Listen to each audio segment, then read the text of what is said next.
Class 10 basic math sample paper 2023 के question number 25 के और वाले सॉल्यूशन पे हम लोग पहुंच चुके हैं। अगर आपने इसे प्रीवियस वीडियो अभी तक नहीं देखा, साथ ही साथ आने वाले वीडियोस का सॉल्यूशन देखना चाहते हो तो कंप्लीट प्लेलिस्ट का लिंक मिलेगा डिस्क्रिप्शन में। क्वेश्चन नंबर 25 का और का क्या क्वेश्चन है देखते हैं। Find the diameter of a circle. ठीक है, डायमीटर हमें फाइंड आउट करना है। ठीक है, इसके ऊपर थोड़ा ब्लैक कर लेते हैं। डायमीटर फाइंड आउट करना है। Whose area is equals to, जिसका एरिया जो है वो इक्वल है sum of the area of two circle of radii इतना एंड इतना सेंटीमीटर। अच्छा, एक बड़ा सा सर्कल है। ठीक है, एक बड़ा सा सर्कल है। ठीक है, इसका हमें फाइंड आउट करने बोला है डायामीटर। क्या फाइंड आउट करने के लिए बोला है? डायामीटर फाइंड आउट करने के लिए बोला है। तो ये हमारा क्या हो गया? डायामीटर हो गया। तो डायामीटर फाइंड आउट करें इससे पहले बड़े वाले सर्कल का हम लोग रेडियस तो फाइंड आउट कर ले। रेडियस फाइंड आउट कर लेंगे, उसका डबल कर लेंगे, डायामीटर हो जाएगा।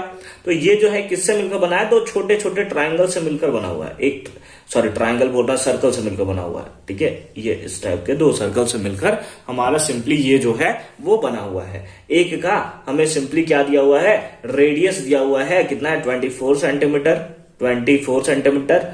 और इसका रेडियस हमें दिया हुआ है 7 सेंटीमीटर। अब कोई इस पे नहीं याद आएगा सर इसका 24 सेंटीमीटर फिर भी इतना छोटा, ये 7 सेंटीमीटर फिर भी इसी के बराबर। मतलब ऐसा ध्यान मत दो यार, ये मतलब फिगर ध्यान दो सिंपली। तो अगर हम लोग बात करें इस डायमीटर को अभी रहने दें, हमें डायमीटर फाइंड आउट करना है। ठीक है, तो पहले हम लोग इसका रेडियस फाइंड आउट करते हैं।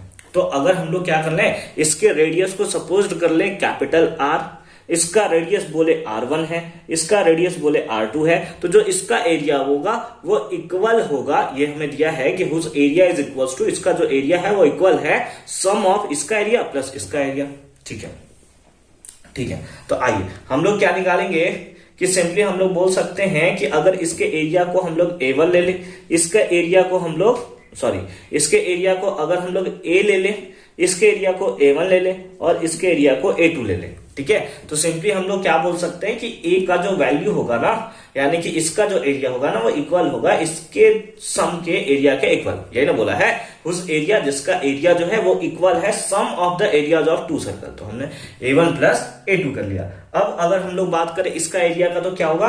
पाई R स्क्वायर। क्या होगा? पाई R स्क्वायर। और अगर इसका एरिया बात करें तो क्या हो जाएगा? पाई R1 स्क्वायर प्लस अगर इसका एरिया बात करें तो ये हो जाएगा पाई R2 स्क्वायर। कितना हो गया? पाई R2 स्क्वायर। ठीक है, पाई R स्क्वायर ये हमने लिख लिया। पाई दोनों के पास ऐसा करते हैं, पाई कॉमन ले लेते हैं। ठीक है, तो ये हमारे पास क्या बचेगा? R1 स्क्वायर प्लस R2 का स्क्वायर। पाई से पाई सिंपली कैंसिल हो जाएगा। ठीक है, इसका रेडियस हमें फाइंड आउट करना है, यानी कि सिंपली R स्क्वायर हमें फाइंड आउट करना है।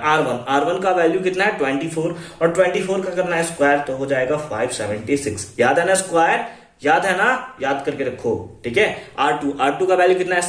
7 का स्क्वायर करो कितना होगा? 49। तो सिंपली हमारे पास आ जाएगा R square equals to, add कर दो तो ये हो गया 625। ये स्क्वायर है, इधर जाएगा तो रूट हो जाएगा, यानी R इक्वल्स टू आ जाएगा root under 625।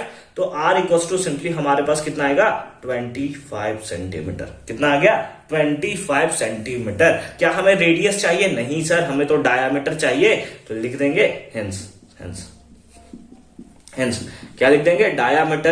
Diameter is equals to क्या होगा? Twice of radius. 2 into radius कितना है? 25 2 जा कितना होता है? 50, यानी कि 50 सेंटीमीटर इसका भी आंसर आने वाला है। आई होप कि ये कॉन्सेप्ट आपको अच्छे तरीके से समझ में आया होगा। कितना सिंपल सा क्वेश्चन था, या फिर यूं बोले तो कितना सिंपल सा हमने इसे बना दिया है। मिलते हैं आपसे अगले वीडियो में। यहाँ पे हमारा सेक्शन बी जो है वो कंप्लीट होता है, यानी 2 मार्क्स के जितने भी क्वेश्चंस थे, 5 क्वेश्चंस थे, सारे के सारे हमने कंप्लीट कर लिया है सक्सेसफुली। अब हम लोग फर्दर मूव करेंगे क्वेश्चन नंबर 26 में, जो कि है 3 मार्क्स क्वेश्चन, और ये बिलोंग करेगा सेक्शन सी से। तो कंप्लीट प्लेलिस्ट का लिंक आपको मिलेगा डिस्क्रिप्शन में, आप जाकर एक बार चेक कर लोगे, सारा का सारा वीडियो सॉल्यूशन आपको वहीं पे मिलेगा।